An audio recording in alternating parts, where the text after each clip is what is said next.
tidak sabar lalu mencari jalan pintas. Kesulitan ekonomi, kebetulan istrinya cakep, istrinya disuruh ngojek. Dah lu ngojek aja deh, gue nungguin setoran dah. Suami tapak di rumah. Saudara hadirin yang saya muliakan, buat sepintas memang mendatangkan materi itu mengatasi kesulitan ekonomi, tapi apakah bahagia? Walaupun rumah bisa jadi besar, perabotan bisa serba lebih lengkap dan ada, tapi apakah semuanya mendatangkan bahagia? Sementara suami kehilangan rasa cemburunya, dan dalam agama itu disebut dayus. Dayus, suami yang tidak punya rasa cemburu kepada istrinya. Dan orang dayus kayak begitu haram mendapat bau sorga. Bau sorga saja tidak dapat, apalagi masuk ke dalamnya. Ya tapi juga jangan lantas mentang-mentang harus cemburu sama istri, overacting. Suaminya nawar sayuran, laki pulang ngomel, lu pacaran ya sama tukang sayur. Itu juga over, saudara-saudara. Kesulitan ekonomi diatasi dengan sabar. Sabar dalam arti berusaha dengan tidak mengambil jalan pintas, berusaha tetap berada di jalan yang diridhoi oleh Allah. Ini yang jadi problema ini rumah tangga sekarang ini, kesulitan ekonomi, di mana lapangan kerja sulit, di mana persaingan hidup tajam, sedangkan kita hidup ingin seperti orang lain. Kita mudah gelap mata, mudah picik pandangan, mudah sulit pertimbangan, lalu mengambil jalan pintas. Kadang menjual akidah, menjual keimanan. Kebetulan penderingan kering, ada yang nawarin beras 3 liter sama Supermi 2 bungkus. Hari Minggu diajak ke gereja mau. Itu iman kena beras 3 liter telap. Kesulitan ekonomi, saudara-saudara, sehingga Imam Ali pernah berkata, kadal fakru ayyakuna kufran. Kemiskinan memang mudah membawa orang kepada kekafiran, kepada perbuatan-perbuatan yang bisa mengundang kekafiran. Oleh karena itu dalam tamsil lain beliau berkata, kalau ada ular dan ada kemiskinan, kemiskinan yang saya getok lebih dulu, kemiskinan yang saya bunuh lebih dahulu. Karena kemiskinan mudah membawa orang kepada kekufuran. Bagaimanapun sulitnya ekonomi yang dihadapi dalam rumah tangga, percayalah satu saat jalan keluarnya mesti ada. Mesti ada.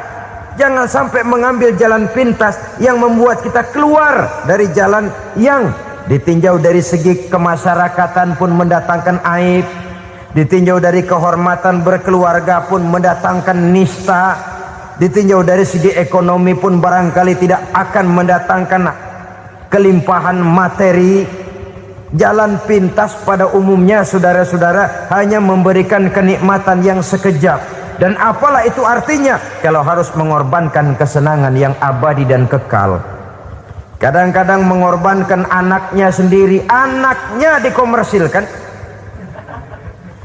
Pokoknya siapa yang nyamper lu berangkat aja dah. Asal pulang nenteng pisang sama jeruk sebongsang, orang tua udah anteng aja udah. Saudara hadirin yang saya muliakan, setiap kita selalu berhadapan dengan kesulitan. Karena itu rumah tangga yang bertujuan mencapai mardhatillah, mereka sabar dalam menghadapi kesulitan. Tidak ada beras, puasa saja, puasa sunnah. Puasa sunnah.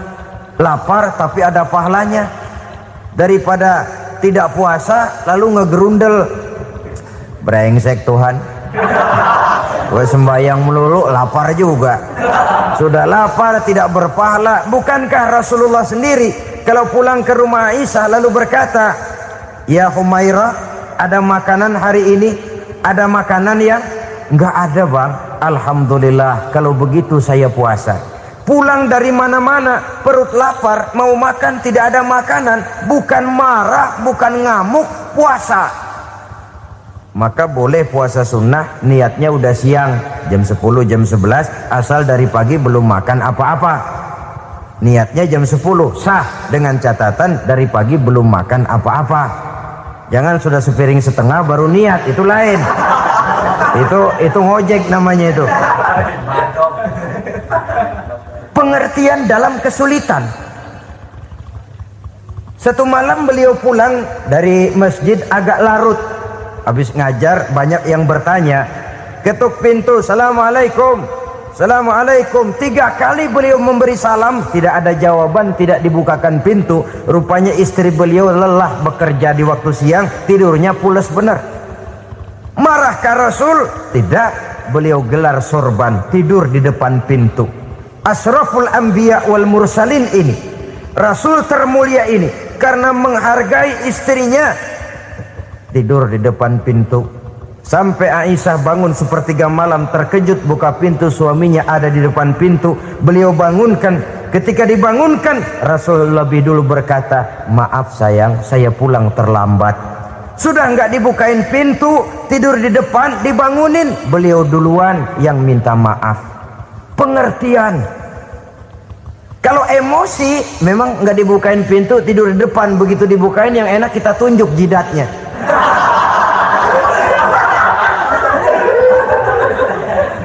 Saudara hadirin yang saya muliakan, kesulitan di dalam kehidupan merupakan bagian daripada kehidupan. Bukan untuk ditakuti, tapi untuk diatasi.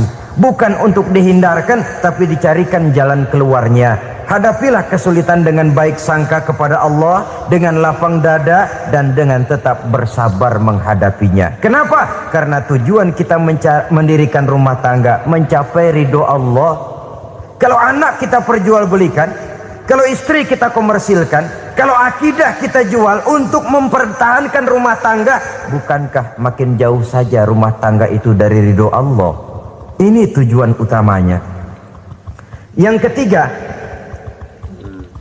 rumah tangga yang bertujuan mardotillah itu, suami istri yang merupakan fondasi di rumah tangga, suami sebagai pemimpin, istri sebagai pembina, selalu musyawarah dalam menyelesaikan persoalan. Walaupun istri ditakdirkan sebagai pemimpin dan suami sebagai pemimpin dan istri yang dipimpin, tapi agama menganjurkan musyawarah. Jangan mentang-mentang istri nyari duit, suami nyari duit, lalu menteleng. Segalanya mau diktator, segalanya mau sendiri. Rumah tangga yang bertujuan mencapai ridho Allah selalu didirikan atas dasar musyawarah. Sehingga apabila sesuatu itu dihasilkan dari suasana musyawarah, tidak akan melahirkan penyesalan di belakang hari. Kalau tidak, berjalan menurut seleranya masing-masing, belakangan timbul penyesalan, akhirnya main salah menyalahkan. Kalau sudah saling salah menyalahkan, itu artinya sudah saling mengungkit kekurangan masing-masing. Akibatnya tidak ada lagi saling menghargai. Jadi dengan demikian musyawarah di dalam menyelesaikan persoalan, menghadapi kesulitan ekonomi, musyawarah, menghadapi kenakalan anak, musyawarah, akan membeli ini dan itu sebaiknya juga musyawarah. Kalau merupakan hasil musyawarah, maka saudara-saudara hasilnya pun akan dihadapi oleh bersama. Enak rasakan bersama, tidak enak rasakan bersama. Kenapa? Tadinya musyawarahnya bersama-sama juga. Lah kalau hasil sendirian, giliran enak mungkin yang satu mau ikut, giliran tidak enak yang satu nuding, gua kata juga apa? Kan begitu akibatnya kalau tidak berdasarkan musyawarah lebih dahulu. Maka insya Allah hasil musyawarah ini setidaknya tidak akan mendatangkan sesalan di belakang hari nantinya. Saudara-saudara kaum muslimin rahimakumullah, ciri yang keempat, sepasang suami istri yang bertujuan mencapai ridho Allah dalam upaya mencapai rumah tangga bahagia itu tawakal apabila mempunyai rencana. Tawakal berserah diri kepada Allah, bukan berserah diri dalam artian mutlak yang mengarah kepada fatalism atau predestination. Kita sering mengartikan tawakal secara salah. Belum apa-apa sudah menyerahkan diri kepada Allah. Emang semuanya terjadi menurut maunya Allah dah. Gak usah ngapa-ngapain, bagaimana Tuhan aja dah. Lapar juga nggak usah makan, kalau takdirnya kenyang pan kenyang. Ya udah lapar terus kita. Makan dulu, perkara nanti kenyang apa tidak itu baru tawakal. Kalau sakit ke dokter, soal sembuh atau tidak baru tawakal. Artinya usaha itu ada. Setelah suami berusaha, istri berusaha, selebihnya tawakal. Apa perlunya tawakal? Apabila berhasil tidak lupa daratan, apabila berhasil tidak lupa diri, apabila gagal tidak putus asa. Sehingga dengan demikian dari tawakal ini lahirlah pondasi yang kokoh membina rumah tangga yang bahagia dalam upaya mencapai keridhaan daripada Allah Subhanahu wa taala. Apapun yang kita laksanakan di rumah tangga, tujuan intinya tetap untuk mencapai keridhaan Allah. Beli kendaraan untuk mencapai ridho Allah, lalu dipakai ngaji, dipakai ke masjid dan sebagainya. Beli peralatan rumah tangga untuk mencapai ridho Allah. Mendidik anak untuk mencapai ridho Allah. Membantu keluarga untuk mencapai ridho Allah. Dan begitu selanjutnya. Tawakal apabila mempunyai rencana. Kemudian cirinya yang kelima, suami istri yang bertujuan mencapai ridho Allah selalu mempererat silaturahmi. Sebab seperti sudah saya sampaikan pada pertemuan terdahulu, dalam berumah tangga itu ada orang tua, ada mertua. Itu cuma perbedaan istilah, tapi hakikatnya adalah sama. Jangan karena perbedaan istilah lalu menyebabkan kita berbeda sikap. Kalau sudah berbeda sikap, tentu akan melahirkan perasaan yang tidak simpatik. Sebaiknya suami istri kalau sudah berumah tangga, jadikanlah orang tua tempat cerita yang enak saja. Yang tidak enak telan berdua, yang pahit rasakan berdua, kesusahan dan kesulitan atasi berdua. Giliran enak ngomong sama orang tua, giliran senang cerita sama mertua. Sekarang kan kita balik, kalau lagi senang duitnya banyak, anteng di rumah, kalem aja.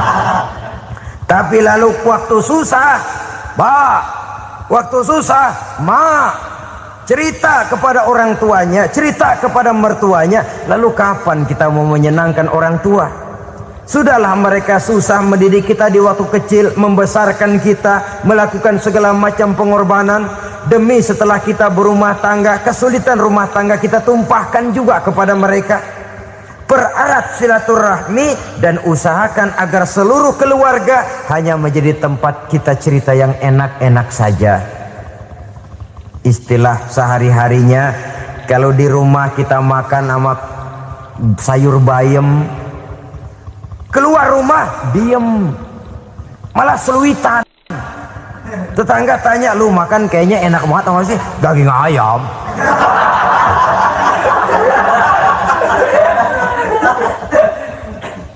Lalu tetangga kan akan berbisik, itu makannya tuh orang enak bener ya, rumah tangganya tiap hari makan sama daging ayam.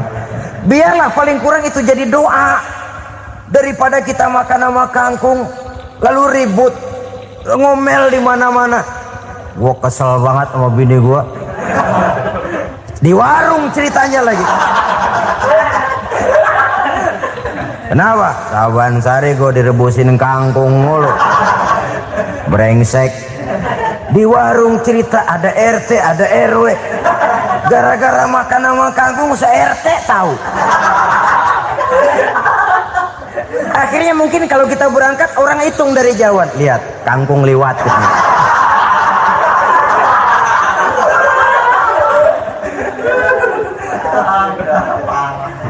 Bisa menjaga yang disebut security informasi, rahasia rumah tangga.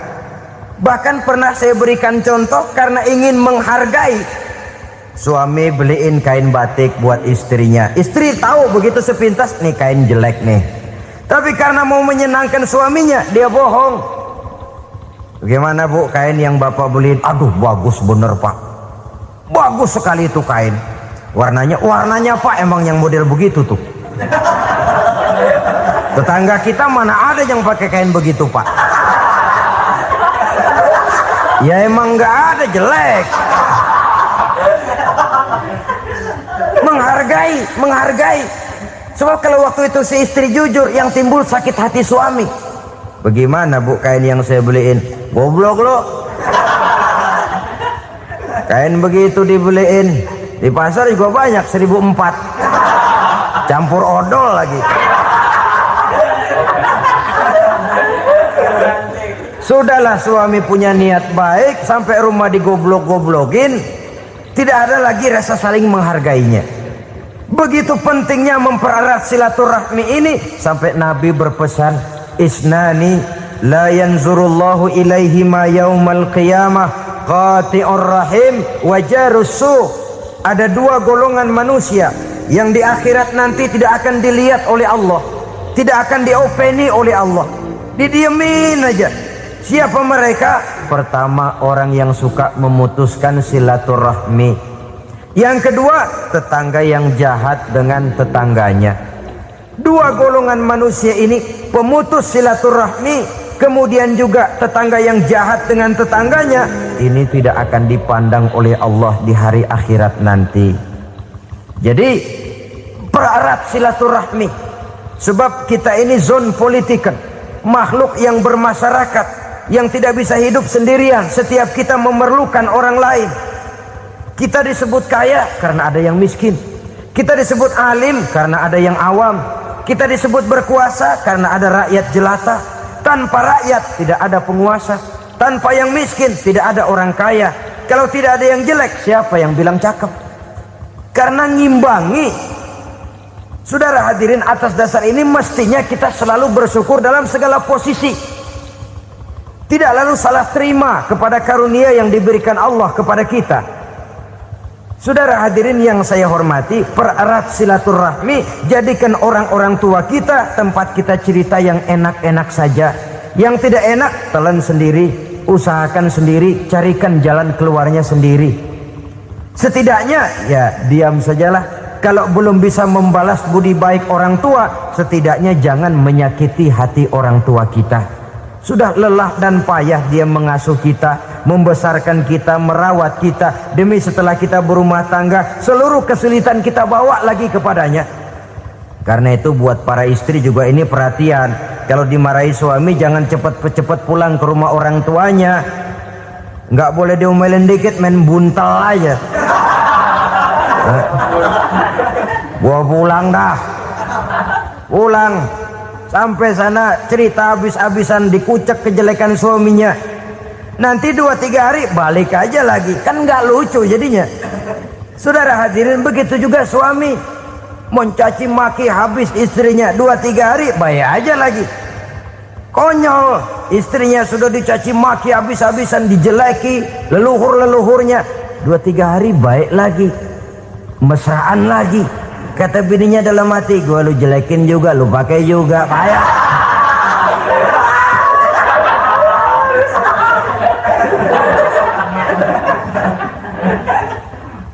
Saudara hadirin yang saya muliakan, itulah sebabnya pada awal tadi saya katakan perlunya kita mempunyai timbangan baik sebagai suami maupun sebagai istri. Nah, dari mempererat silaturahmi ini akan terjalin rasa kekeluargaan. Maka tradisi arisan keluarga itu bagus sesungguhnya untuk mempererat silaturahmi. Cuma celakanya bukan silaturahmi yang jadi tujuan, arisannya itu yang jadi tujuan. Akibatnya apa? Kalau belum narik mah semangat banget datang dah. Begitu udah narik aja udahan. Itu celakanya. Akhirnya silaturahminya jadi nomor 2, arisan semata-mata yang menjadi tujuan. Sesungguhnya itu bagus untuk mempererat silaturahmi. Karena kalau kita dengan kita sesama saudara sudah tidak saling mau mengenal, bagaimana dengan anak-anak kita? Bagaimana dengan cucu-cucu kita? 2-3 generasi yang akan datang tentu akan lebih saling tidak mengenal lagi. Baiklah ya, yang keenam, suami istri yang bertujuan untuk mencapai keridhaan Allah itu selalu berusaha tolong menolong di dalam kebajikan. Sebab Allah pesankan itu di dalam Al-Maidah ayat 6, wa ta'awanu 'alal birri wat taqwa wala ta'awanu 'alal itsmi wal 'udwan. Bertolong-tolonganlah kamu di dalam kebaikan, di dalam bertakwa kepada Allah. Jangan bertolong-tolongan di dalam maksiat, di dalam dosa, dan di dalam usaha yang menimbulkan permusuhan. Kalau suami marah kepada seseorang, istri jangan ngipasin. Oh bang, yang begitu mah dibayain tuman. Bu, udah habisin aja dah. Anak-anaknya marahin sekalian. Ngipasin. Istri kesel sama tetangganya, suami ngipasin. Emang tuh tetangga kita, hahu. Habis orang dikipasin. Ta'awanu 'alal birri wat taqwa, bertolong-tolonganlah di dalam kebaikan. Istri malas ngaji, suami mendorong, memberikan sugesti. Suami malas berusaha, istri memberikan sugesti. Saling tolong menolong di dalam kebaikan dan takwa, dan jangan tolong menolong dalam dosa dan permusuhan. Kata suami, Bu, daripada kita melarat terus hidup, kita piara tuyul yuk. Kata istrinya, nah ini sudah menyimpang bang, bersabarlah, bagaimanapun insya Allah kita tidak akan mati kelaparan. Piara tuyul itu nanti jadi pindah akidah, merusak iman, berteman dengan setan. Apalah artinya kekayaan dan kesenangan sebentar kalau harus mengorbankan kekayaan dan kesenangan yang abadi. Ini sudah alal ismi wal udwan, sesuatu yang mengandung dosa. Saudara hadirin yang saya hormati, kemudian yang keenam, berbaik sangka. Baik suami maupun istri sama-sama saling berbaik sangka. Suami melepas istri, istri melepas suami dengan hati yang ikhlas. Suami meninggalkan istri di rumah dengan jiwa yang bersih dan rasa yang aman. Ada rasa baik sangka, dan ini modal dasar. Kalau sudah dilandasi oleh buruk sangka, tentu yang lahir nanti adalah perasaan-perasaan yang tidak baik. Akibatnya sangat tidak menguntungkan. Inilah beberapa ciri dari rumah tangga yang didirikan atas dasar mardhatillah, mencapai keridhaan dari Allah. Nanti akan menyusul tujuan berikutnya, diantaranya mendapat keturunan, diantaranya lagi mendatangkan gairah untuk lebih berusaha mencari rezeki karena sudah merasa punya tanggung jawab berupa anak dan istri. Mempererat silaturahmi, itu cuma tujuan-tujuan sekundernya saja. Tujuan primernya kita melakukan suatu nikah untuk mencapai keridhaan dari Allah Subhanahu wa taala. Silakan punya istri cantik, kaya, tapi tujuan utamanya kita membina rumah tangga untuk mencapai ridho dari Allah. Karena itu dasarnya mawaddatan warahmah. Jangan cuma cinta, tapi juga kasih sayang. Cinta, kecenderungan kepada jasmani akan berakhir, tapi kasih sayang, kecenderungan kepada rohani, makin tua malah makin erat, makin tua malah makin mesra. Sehingga kadang kita menampak kakek-kakek dan nenek-nenek lagunya kayak pengantin baru. Apa cinta-cintaan? Tidak. Bagaimana kakek-kakek sama nenek-nenek harus bilang I love you? Yang masih ada itu waktu itu mawaddah, kasih dan sayang. Itu yang akan kekal, itu yang akan abadi. Tanpa materi orang sulit untuk bahagia, tapi materi semata bukan jaminan orang untuk bahagia. Nah, ciri yang terakhir dari rumah tangga yang bertujuan mencapai ridho Allah, sinar agama kelihatan di dalamnya. Baik suami maupun istri sama-sama orang yang taat melaksanakan ajaran agama.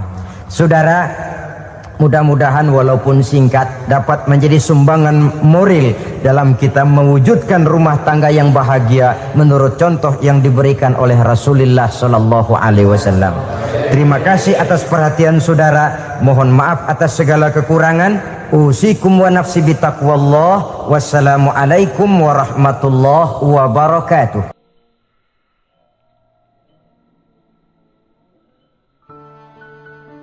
Assalamualaikum warahmatullahi wabarakatuh. Ala alihi wa sahbihi ajma'in, amma ba'du.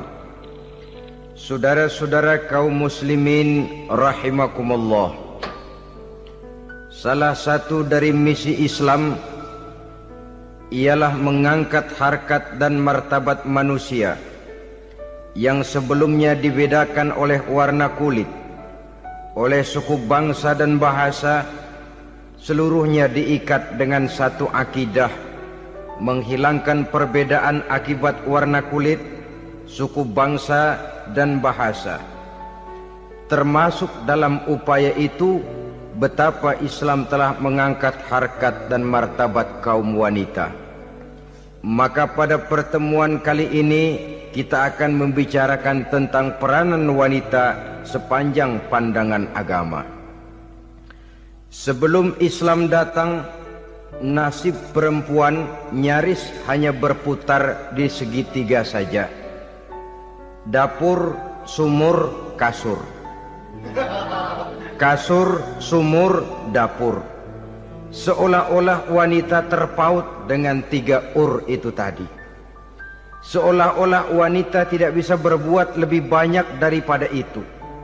Bahkan di tengah masyarakat jahiliyah, bayi perempuan mendatangkan aib sehingga mereka lalu dikubur hidup-hidup. Maka datang Islam dengan tegas mencanangkan satu revolusi yang mengangkat harkat dan martabat kaum wanita.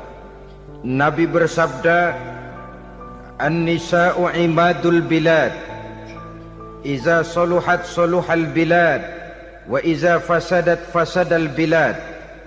Wanita adalah tiang negara.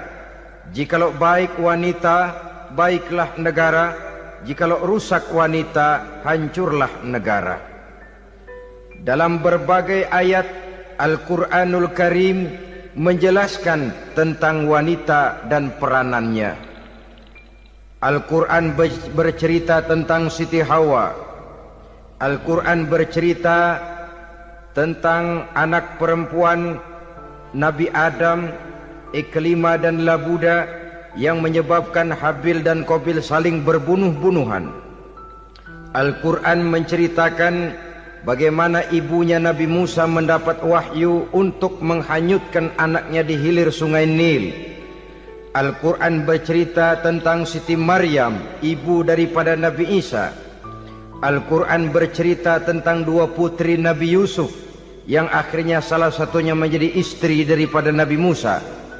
Pun Al-Quran bercerita tentang Ratu Balkis, seorang wanita yang menjadi penguasa di negeri Sabah, yang demikian besar pengaruhnya dan wawasannya. Dan banyak lagi Al-Quran menceritakan keadaan kaum wanita, sampai-sampai dalam Al-Quran ada satu surah yang dinamakan surah An-Nisa. Ini seluruhnya berarti bahwa Al-Quran telah menempatkan kaum wanita dalam satu posisi yang mulia dan terpuji. Al-Quran memberikan emansipasi, bahwa wanita berhak mengejar kemajuan sebagaimana halnya kaum laki-laki. Tetapi sungguh pun demikian, Al-Quran tetap memberikan batasan-batasan sepanjang emansipasi itu tidak bertentangan dengan kodrat kewanitaan itu sendiri. Kalau persamaan dan kemajuan, kalau emansipasi dan hak asasi sudah tidak sesuai lagi dengan kodrat kewanitaan, pada akhirnya bukan mengangkat harkat dan martabat kaum wanita, justru malah merendahkan derajat dan martabat kaum wanita itu sendiri.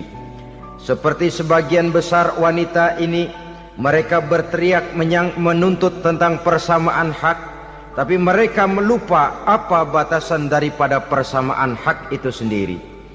Sesungguhnya Islam dengan segala konsepsinya yang mengangkat martabat kaum wanita itu, memberikan keleluasaan kepada kaum wanita untuk maju bersama laki-laki sepanjang tidak menginjak-injak kodrat kewanitaan itu sendiri. Kalau sudah sampai kepada menginjak kodrat kewanitaan, maka akan merendahkan martabat kaum wanita. Sebab apa?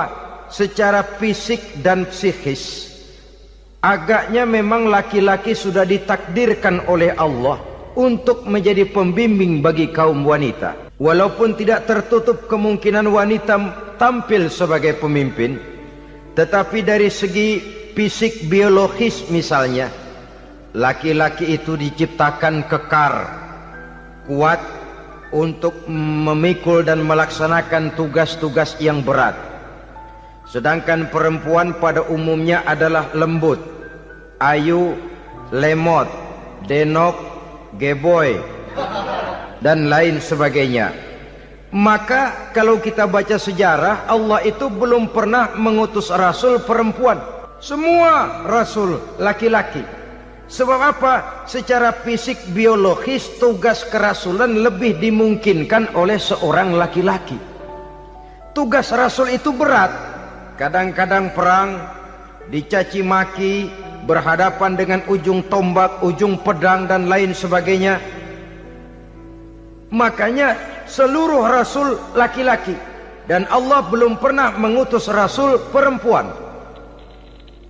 Dari segi lain, perempuan itu banyak terhalang untuk melaksanakan ajaran agama. Misalnya 1 minggu dalam sebulan perempuan itu terkena cuti khusus, mengalami masa menstruasi, tidak sholat, tidak puasa, tidak melaksanakan ajaran agama yang tidak dibolehkan pada saat menstruasi itu. Kalau ada rasul perempuan,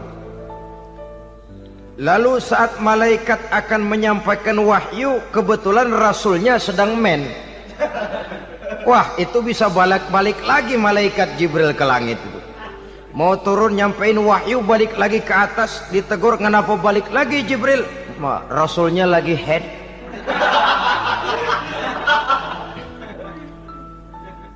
Atau pada saat agama dalam bahaya, agama dalam hinaan, agama dalam ancaman, rasulnya perempuan kebetulan sedang hamil besar. Apa lalu perang ditunda?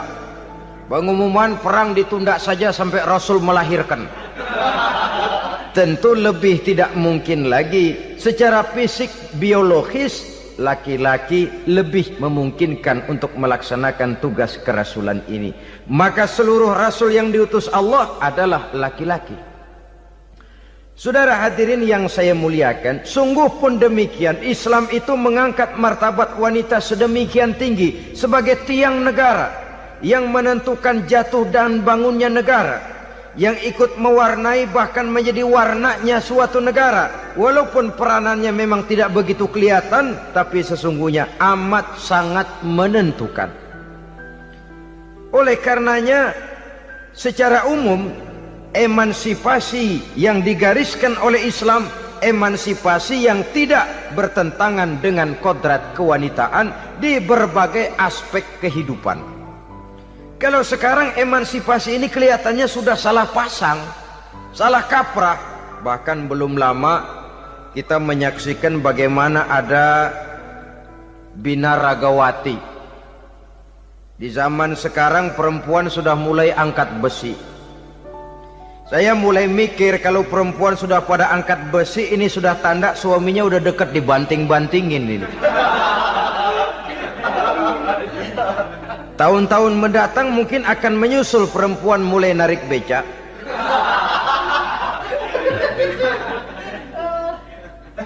Nampaknya kan sudah tidak lagi mengindahkan kodratnya sebagai wanita. Ada olahraga yang hanya pantas dikerjakan oleh laki-laki. Oleh karena itu pada kesempatan ini kita akan mencoba melihat peranan wanita dari berbagai dimensinya. Yang pertama, peranan wanita sebagai istri. Adalah Rasul memilih istri pertamanya Sayyidatuna Khadijah radhiyallahu anha. Kalau pilihan utama beliau pertama kali nikah dengan Siti Khadijah, jelas itu pilihannya bukan karena kecantikan. Kenapa? Beliau nikahi Siti Khadijah dalam usia 40 tahun Khadijah dan 25 tahun Rasul. Statusnya janda pula. Kalau beliau seorang pemburu kembang, pemburu bunga, kenapa mesti nikah dengan janda berumur 40 tahun? Sedangkan beliau waktu itu masih berumur 25 tahun. Apa sasaran utamanya? Bisa kita lihat nanti. Setelah beliau diangkat menjadi Rasul, ternyata Khadijah lebih daripada seorang istri. Beliau masuk ke dalam staf Nabi. Orang lain beliau belum beriman, beliau malah beriman lebih dahulu sebagai perempuan pertama yang masuk Islam. Orang lain memusuhi Nabi, beliau malah mengorbankan hartanya untuk membantu perjuangan Nabi. Istri setia semacam ini, dengan peranannya sebagai istri yang sedemikian rupa, memberikan andil yang sangat besar bagi kesuksesan dan keberhasilan seorang suami. Sebaliknya, seorang istri bisa mempengaruhi suaminya. Seorang suami yang jujur, polos, lugu, sederhana, bisa jadi koruptor ulung kalau didorong-dorong oleh istrinya. Seorang istri Pak Lurah memang tidak ikut mengatur kelurahan, tapi dia bisa mewarnai suaminya. Seorang istri gubernur memang tidak ikut mengatur provinsi, tapi dia bisa mewarnai suaminya. Sepanjang warnanya positif, tentu sangat baik dan sangat diharapkan. Tetapi kalau warnanya negatif, kiamatlah akibatnya umat ini. Oleh sebab itu, peran pertama dari kaum wanita sesungguhnya adalah sebagai istri yang mendampingi suami untuk mengolah dan melaksanakan tugas-tugas besar. Dari seorang yang paling kecil sampai kepada seorang yang punya jabatan paling tinggi sekalipun, pengaruh dan peranan istri memang sangat menentukan. Saudara hadirin kaum muslimin rahimakumullah, itulah sebabnya Nabi menikah dengan Siti Khadijah. Dan lebih dari itu, sebelum menikah dengan Nabi, Siti Khadijah itu sudah terkenal sebagai pengusaha wanita, business girl kalau bahasa sekarang ini. Bahkan jaringan-jaringan bisnisnya tidak hanya Mekah saja, tidak hanya antar kota, bahkan sudah antar negara, dari Mekah ke Syam, dari Mekah ke Madinah dan lain sebagainya, yang bahkan kita tahu Rasul pada mulanya pun ikut membantu perdagangannya Siti Khadijah radhiyallahu anha ini. Jadi kalau bercermin dari karier Siti Khadijah, boleh saja wanita bergerak di bidang bisnis, asal memang profesi, bukan karena dengan senjata dan modal kecantikan lalu membujuk dan merayu orang sampai telap sehingga bisnisnya berjalan lancar dengan jalan menjual kecantikannya. Tidak, bergerak di bidang bisnis yang memang profesinya di situ. Tidak ada salahnya. Bisa saja perempuan menjadi bisnis girl seperti yang dicontohkan oleh Siti Khadijah radhiyallahu anha ini. Sebab itu, kontes-kontesan yang hanya bertitik kepada rupa yang ayu saja, rupa yang cantik saja, sesungguhnya bukan hanya tidak bermanfaat, tapi saya pikir juga sangat tidak mendidik. Yang mengajar anak-anak remaja putri kita untuk berlomba-lomba hidup dalam kepalsuan. Alis mata palsu, hidung pesek dimancungin palsu, operasi plastik. Alis matanya dikerik, bikin yang palsu. Tai lalat lagi bikin yang palsu. Gincu bibir dimerahin, palsu. Seluruhnya hidup dalam kepalsuan. Akan lebih baik kalau kita ini misalnya mengadakan kontes yang menitik beratkan kepada ketinggian IQ, kecerdasan, kemampuan, skill, keahlian dan kemampuan. Tidak hanya dititik beratkan kepada rupa yang ayu dan cantik semata-mata. Sebab di samping manfaatnya diragukan, juga sangat tidak mendidik buat generasi yang akan datang. Terutama ibu-ibu, peran utama wanita sesungguhnya adalah sebagai istri mendampingi suami dalam melaksanakan tugas-tugas besar. Satu hari, serombongan ibu-ibu pernah datang menghadap Rasul mengajukan satu resolusi, protes kalau bahasa kita sekarang. Ya Rasul, ada apa bu? Kalau laki-laki sih enak. Enak bagaimana? Iya, kalau orang laki-laki sholat, perempuan sholat. Laki-laki puasa, perempuan puasa. Laki-laki pergi haji, perempuan pergi haji. Laki-laki menuntut ilmu, perempuan bisa menuntut ilmu. Tapi kalau laki-laki pergi jihad, perang membela agama, kami perempuan tidak bisa ikut jihad perang di medan pertempuran. Padahal pahala jihad sangat besar dan kami ingin mendapat pahala jihad. Tidak adil kalau begini ya Rasul, izinkan kami pergi jihad. Ini perempuan di zaman Rasul, kalau ada kebaikan tidak bisa ikut, rasanya rugi bukan main, lalu protes. Apa jawab Rasul? Beliau senyum. Ibu-ibu jangan khawatir, walaupun ibu-ibu tidak maju ke medan perang, ada ibadah yang pahalanya sama dengan pahala jihad itu. Apa ya Rasul? Beliau menjawab, jihadukunna fi baitikunna. Jihadnya ibu-ibu, jihadnya kaum wanita adalah di rumah tangganya sebagai istri. Memasak makanan suaminya, mencuci pakaian istrinya, mengasuh, merawat dan membesarkan anak-anaknya, itu seluruhnya bagian daripada ibadah yang pahalanya tidak kurang dengan pahala jihad. Kenapa?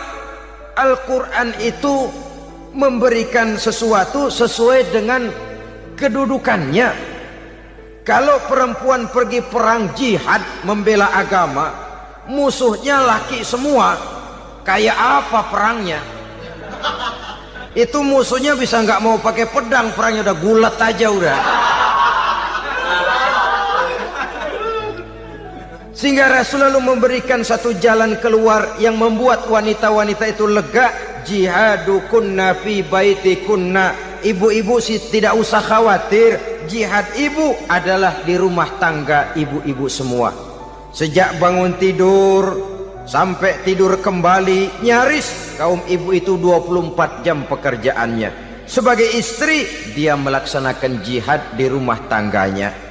Peranan wanita yang pertama adalah sebagai istri, yang walaupun tidak kelihatan dan menonjol seperti halnya laki-laki, tapi sangat mewarnai, bahkan menjadi warna dari tugas apapun yang dihadapi oleh suaminya. Dulu ada seorang orator, kalau pidato hebat bukan main.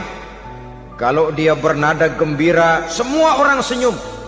Kalau dia bercerita tentang sesuatu yang sedih, satu masjid orang nangis. Orang tanya kepadanya, Pak, bisa pidato begitu hebat, siapa yang bikin? Ya saya sendiri. Istrinya dari belakang bilang, tidak, yang bikin pidatonya hebat saya. Kata suaminya, mana bisa, saya, kata istrinya. Kalau saudara tidak percaya, tunggu Jumat depan, dia khutbah Jumat, saya akan bikin khutbahnya tidak hebat, kata istrinya. Sudah hari Rebo, siap-siap mau bikin konsep khutbah, baru mau nulis, datang istrinya, Bang, tolong pegangin anak, saya mau ke warung. Mau bikin konsep lagi, kata istrinya, Bang, tolong ini, tolong itu, tolong ini. Sampai mau berangkat khutbah Jumat, khutbah belum selesai dibikin.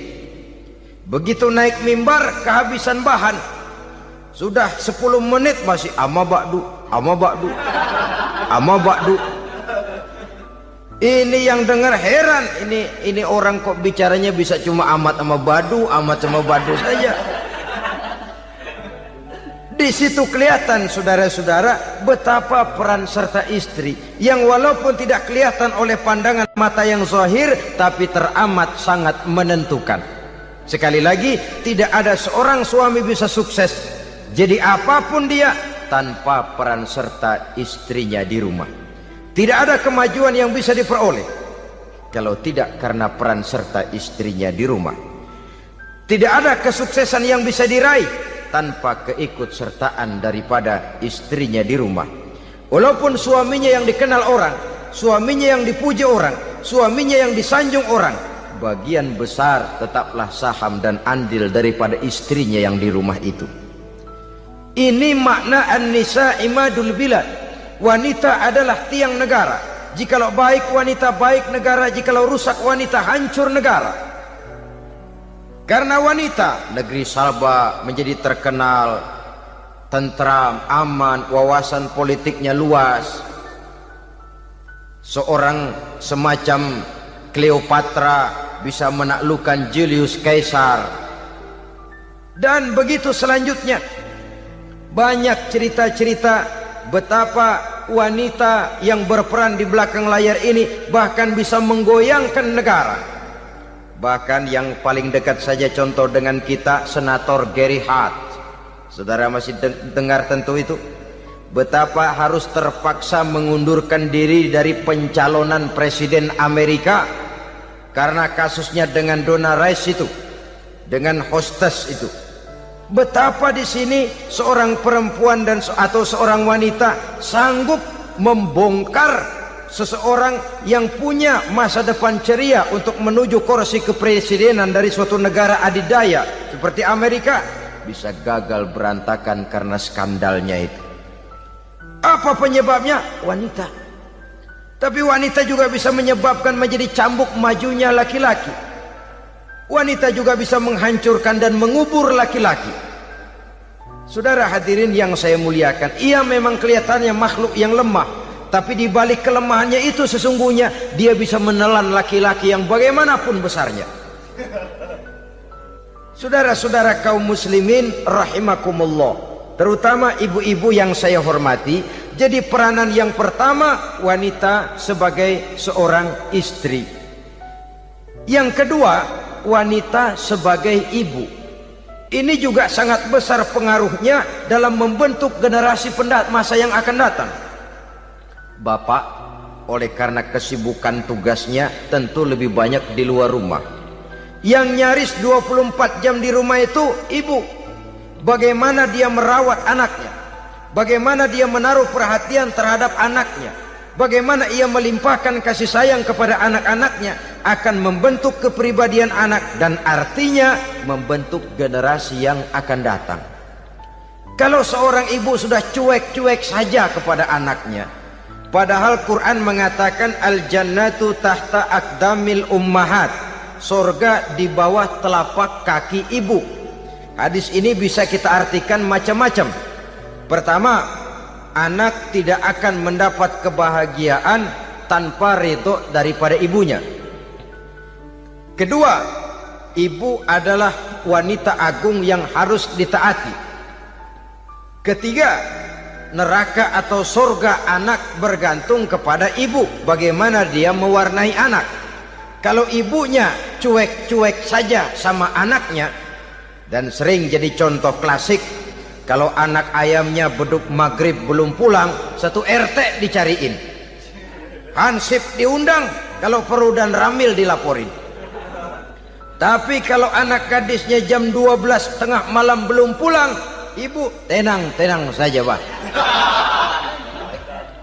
Tidak tergerak dan tidak tertarik hatinya. Ya tentu tidak semua.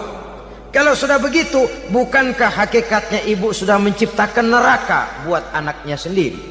Khalil Gibran dalam satu tamsil yang indah pernah mengatakan, kalau kita diberikan sebutir mutiara, sebutir intan, dan intan itu sebutirnya sebesar telur ayam, benda yang sangat langka dan berharga, tentu kita sayang intan atau mutiara itu.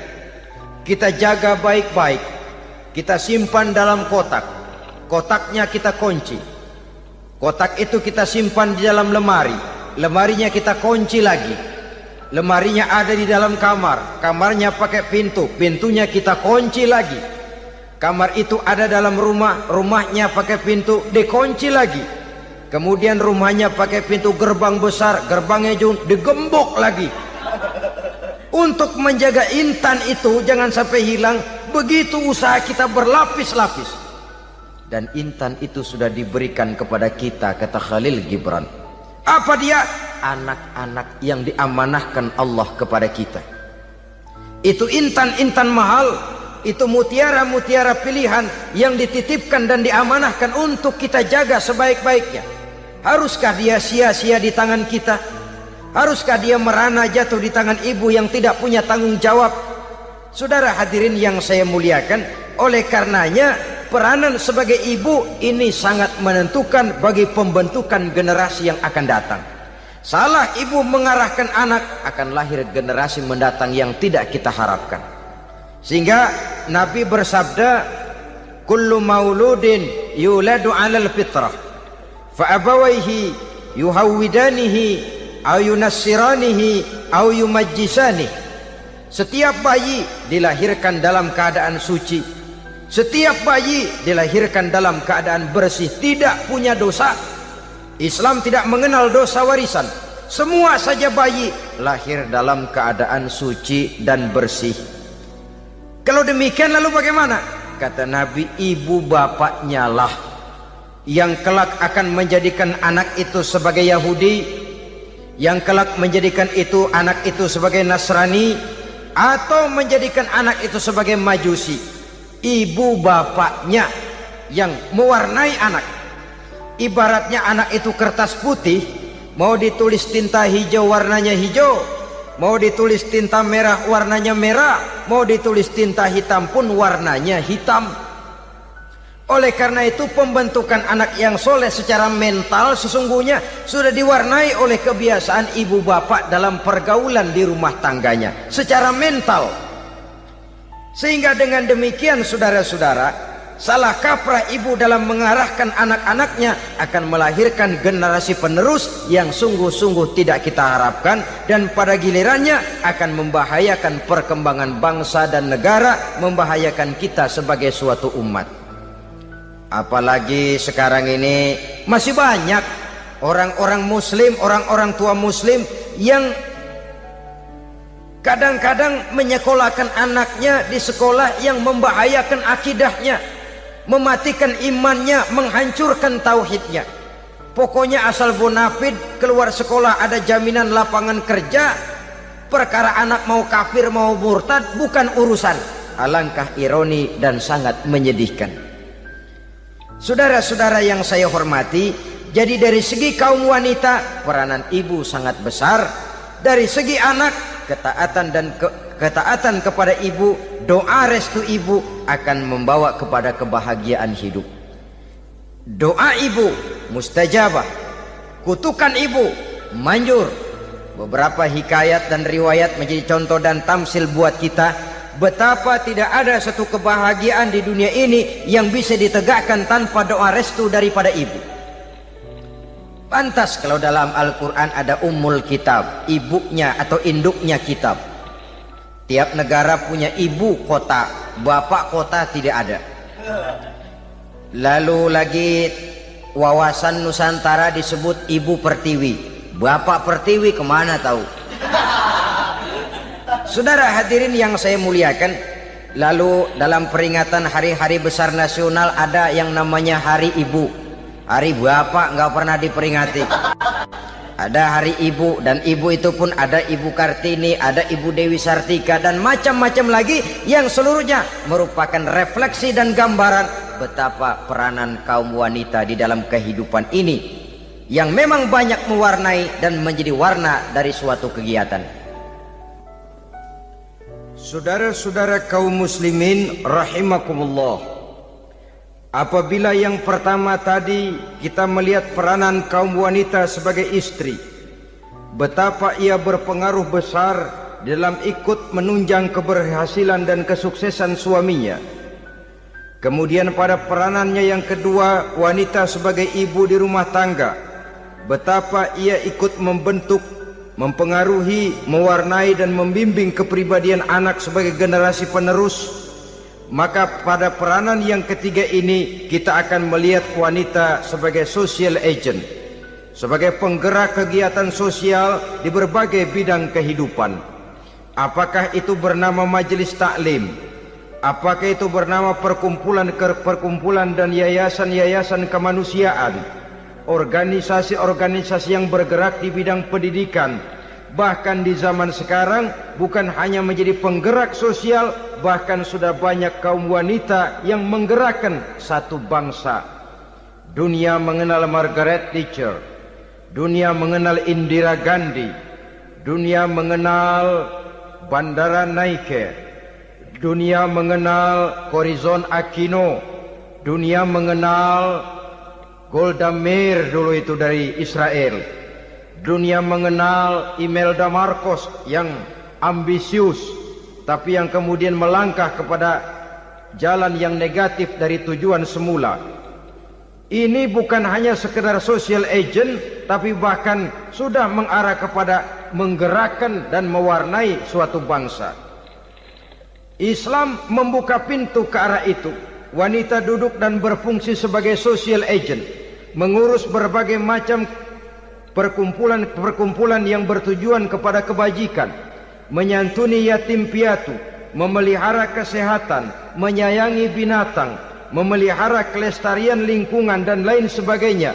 Islam membukakan pintu sepanjang peranan sebagai istri dan sebagai ibu tidak diabaikan. Ini sebab yang utama. Salah seorang perempuan, kaum wanita, kalau terlalu aktif berorganisasi, terlalu aktif bermasyarakat, terlalu aktif dalam berbagai macam perkumpulan, lalu melupakan tugas utamanya sebagai istri dari suaminya, sebagai ibu dari anak-anaknya. Ibu asik rapat sana rapat sini, anak tidak pernah diajak rapat. Akhirnya si anak bikin perkumpulan sendiri, rapat menurut versi mereka, sehingga akibatnya yang timbul anak merasa kurang diperhatikan oleh ibunya. Ngaji bagus, tapi kalau sepanjang hari ngaji saja, suami pulang mau makan tidak ada makanan, mau berganti pakaian belum lagi diteriska pakaiannya, tentu ini melupakan fungsi yang utama. Kegiatan sosial, kegiatan di organisasi adalah jadwal kegiatan setelah fungsi sebagai istri dari suami, sebagai ibu dari anak-anak dilaksanakan dengan sebaik-baiknya. Bukan tidak baik ngaji, kalau dari ngaji ke ngaji saja. Bangun tidur ngaji, jam 7 ngaji, berangkat jam 11, sholat zuhur berangkat ngaji lagi, pulang sore, malam ngaji lagi. Suami tidak terurus, anak-anak pun terbengkalai, rusaklah rumah tangga. Dan bukankah satu bangsa terdiri dari satu tatanan masyarakat, dan tatanan masyarakat yang paling kecil bernama keluarga. Keluarga merupakan unit dari masyarakat, unit yang terkecil, dan keluarga terdiri dari pribadi-pribadi yang merupakan bapak, ibu, dan anak-anak. Sehingga masyarakat bangsa yang baik terdiri dari masyarakat yang baik, masyarakat yang baik tersusun dari keluarga-keluarga yang baik, dan keluarga yang baik akan muncul dari pribadi dan individu yang baik. Pribadi dan individu yang baik yang sadar mana kewajiban yang primer, mana kewajiban yang sekunder. Sebagai social agent, dia lalu mawas diri dengan tetap mempertimbangkan kodrat kewanitaannya itu tadi. Saya ikut prihatin kalau ada perempuan main sepak bola. Dan saya yakin betul kalau perempuan main sepak bola, yang nonton pasti bukan nonton bola. Ya mungkin bola juga, tapi bola yang mana? Itu wallahu a'lam. Boy, ya dicari olahraga yang sesuai dengan kodrat kewanitaan begitu. Dicarilah olahraga yang sesuai dengan kodrat kewanitaan. Sepak bola sudah maju, ya belakangan saya katakan tadi muncul lagi wanita angkat besi. Belakangan bisa kita bayangkan wanita main tinju. Babak belur sudah kalau sudah begitu. Kemajuan dengan melupakan kodrat kewanitaan akan menyengsarakan kaum wanita itu sendiri. Silahkan maju menjadi social agent, menjadi penggerak di masyarakat. Para istri Rasul bisa kita jadikan satu figur. Siti Khadijah, figur sebagai istri pendamping yang setia. Dikala suaminya bingung, ia tampil memberikan pandangan. Dikala suaminya bingung, ia memberikan tanggapan. Dikala suaminya dimusuhi orang, ia menampakkan kesetiaannya. Kau tidak sendiri bang, aku di sisimu. Dikala jiwanya gelisah ketika pertama kali menerima wahyu berhadapan dengan malaikat Jibril, Khadijah yang menghibur. Kalla ma yukhzikallahu abada. Tidak apa-apa bang, Allah tidak akan menyusahkan kau untuk selamanya. Tenang sajalah, tenang. Abang orang baik-baik, Allah tidak akan menyengsarakan abang. Peran sebagai istri. Dan Rasul mantap, sehingga bertahun setelah Khadijah wafat selalu terkenang dan dikenang oleh Rasul. Pernah satu saat beliau itu seperti orang melamun. Aisyah tanya, kok seperti ngelamun bang? Iya, kata Rasul, saya seperti mendengar suara terompahnya Khadijah di surga. Padahal Khadijah sudah lama wafat. Aisyah mendengar itu rada sedikit manyun. Kata Aisyah, bang, cukup sekali ini saja, jangan sebut-sebut lagi nama itu ya. Cemburu rupanya. Ya soal cemburu sih nggak bini Nabi, nggak bini kita, namanya cemburu. Perempuan mesti ada. Apa jawab Rasul? Ya Humairah, Aisyah, haruskah saya melupakan seseorang yang dikala orang lain memusuhi saya, dia mati-matian membela saya?